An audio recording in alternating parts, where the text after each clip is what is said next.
আসসালামু আলাইকুম প্রিয় দর্শক, সবাইকে জানাই আবারও স্বাগতম। তোমরা দেখতেই পাচ্ছ আমি আজকে একটি পিঠা তৈরি করে নিয়েছি। তো আমি এখানে দিয়ে দিয়েছি ময়দা। তোমরা হয়তো বা ভাবো চাউলের গুঁড়া ছাড়া পিঠা হয় না, তা না, আমি ময়দা দিয়ে আজকে পিঠা বানিয়ে দেখাবো।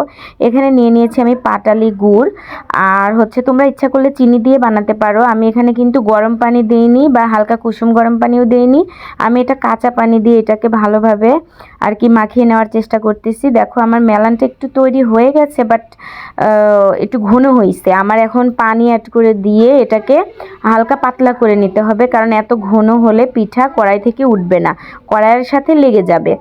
যাই হোক, আমি যেহেতু পাটালি গুড় দিয়েছি, গুড়টা একটু শক্ত শক্ত ছিল, আমার বেশ কিছু সময় লেগেছে এই গুড়টা গলাইতে। তোমরা যদি ঝোলা জাতীয় গুড় দিয়ে করো অবশ্যই তাড়াতাড়ি হয়ে যাবে, পানির পরিমাণ কিন্তু তখন অনেকটাই কম লাগবে। অনেকেই ভাবো যে চাউলের গুঁড়া ছাড়া পিঠা হয় না, তা না, আমি কিন্তু শুধু ময়দা মানে গমের ময়দা, অনেকে রোলার ময়দা বলে থাকো, আমি এইটা দিয়ে কিন্তু এই পিঠাটা বানিয়ে ফেলতেছি। চুলায় আমি কড়াই বসিয়ে দিয়ে অনেক সময় গরম করে নিয়ে তেল ঢেলে দিয়েছি। তেল যখন গরম হয়ে গেছে তখন আমি এই যে চামচের সাহায্যে অল্প করে করে পিঠা বানিয়ে নিলাম।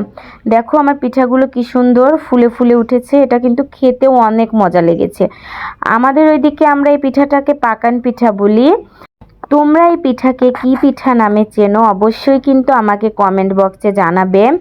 আমি এক ভাবির সাথে ছিলাম, আমার পাশে এক ভাবি ছিল, উনি বলেছিল ওনাদের ওইদিকে নাকি আন্দাসা বলে।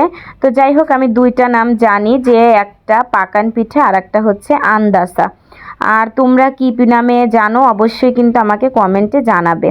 এটা কিন্তু বেশি সময় লাগে না, খুব অল্প সময়ে এই পিঠাটা তৈরি করে নেওয়া যায়। আর দেখো আমার পিঠাগুলো ভাজাও শেষ হয়ে গেছে, দেখতে আলহামদুলিল্লাহ লোভনীয় লাগছে, আর খেতেও মাশাল্লাহ অনেক মজা হয়েছিল।